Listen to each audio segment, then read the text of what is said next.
Assalamualaikum warahmatullahi wabarakatuh. Bertemu kembali dengan Bapak Sunario dalam pelajaran Bahasa Indonesia. Pagi yang cerah ini anak-anak sekalian, kita tetap mengucapkan syukur tentu saja kepada Allah Subhanahu wa Ta'ala, Tuhan Yang Maha Kuasa, yang mana pada pagi hari ini kita masih diberi kesehatan, ya, sehingga kita bisa bertemu, ya, bertatap muka walaupun dengan menggunakan media pembelajaran lewat jarak jauh, ya. Baik, walaupun jauh di mata, kita tetap dekat di hati tentu saja, ya. Amin. Masih dalam menggunakan protokol kesehatan dengan masker, ya, dan lain sebagainya. Baik, langsung saja dalam pokok pembelajaran pada pagi hari ini. Seminggu yang lalu kita telah membahas tentang teks berita. Saya yakin dan percaya bahwa kalian sudah mengerti apa itu berita dan apa unsur-unsur berita. Adik Simba. Kemudian anak-anak tahu cara meringkas berita dan menyimpulkan isi berita. Baik, untuk pertemuan kedua ini kita tetap pada pokok bahasan berita atau teks berita, yakni struktur dan kaidah kebahasaan berita. Kita lihat teks berikut. Struktur dan kaidah berita. Teks berikutnya.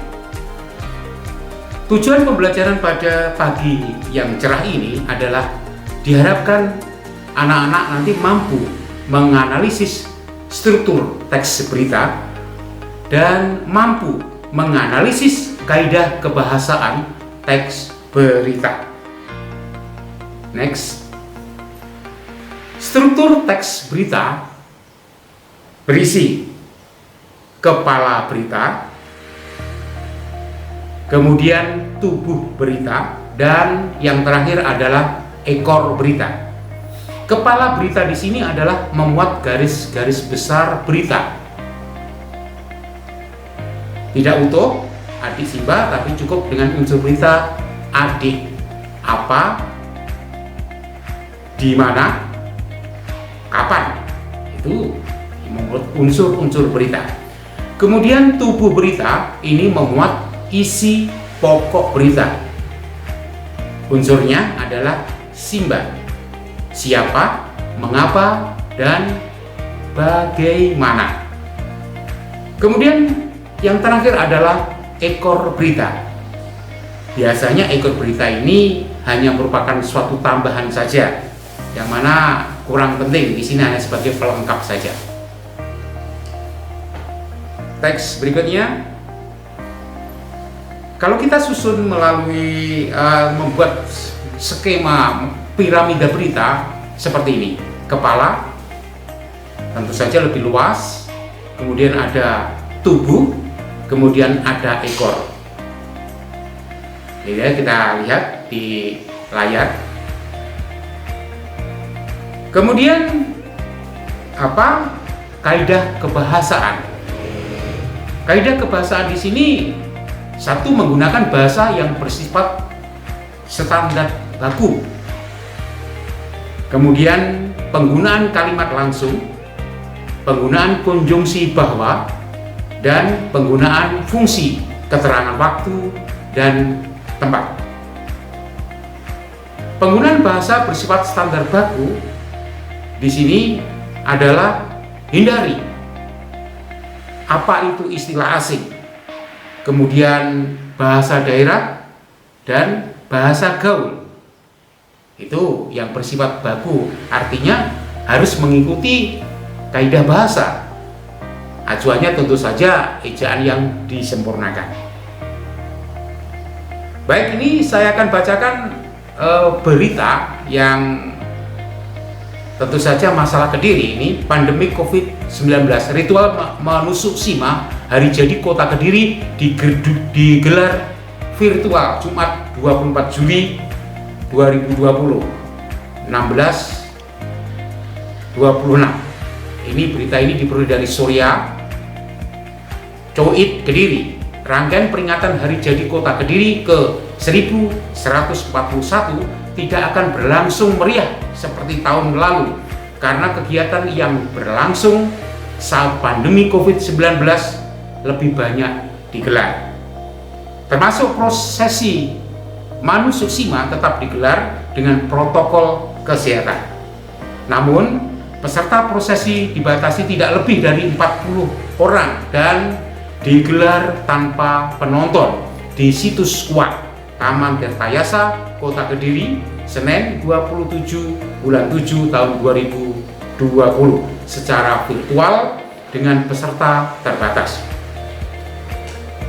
Nur Mokyar, Kepala Dinas Kebudayaan, Pariwisata, Pemuda dan Olahraga Disbud Parpora Kota Kediri menjelaskan bahwa masyarakat bisa menyaksikan siaran langsung prosesi Manusuksima melalui YouTube. Sementara Wali Kota Kediri, Bapak Abdullah Abu Bakar menjelaskan rangkaian hari jadi yang dimulai secara acara Manusuksima ini dimulai dengan semaan Al-Quran hingga pagelaran ritual Manusuksima dilakukan secara virtual. Situasi pandemi COVID-19 ini sangat tidak memungkinkan penyelenggaraan acara yang mengumpulkan banyak orang, jelasnya.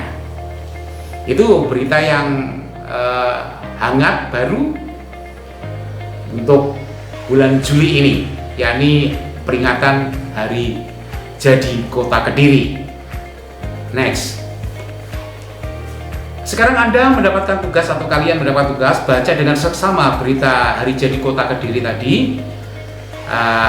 Anak-anak bisa push dengan membacanya dengan seksama, ya. Tidak usah keburu-buru, ya, dinikmati bacanya supaya mengerti. Analisis teks struktur berita tersebut. Kemudian buat laporan sesuai format berikut. Judul beritanya apa? Kemudian struktur berita di sini. Kalau pertemuan yang pertama kita melalui harus mengetahui secara lengkap adik simak. Ya, sekarang kalian hanya membagi, ya, dengan bagian berita, kemudian paragraf keberapa, kemudian paparan isi. Di sini bagian berita, kepalanya yang mana berita tadi, kemudian paragrafnya keberapa. Setelah itu paparan isi. Di sini paparan isi kalian tidak usah ditulis secara lengkap, cukup poin-poin yang penting saja. Kemudian tubuh berita, apa tubuh berita yang ada di berita tersebut. Kemudian ekor berita. Kita next. Terima kasih anak-anak.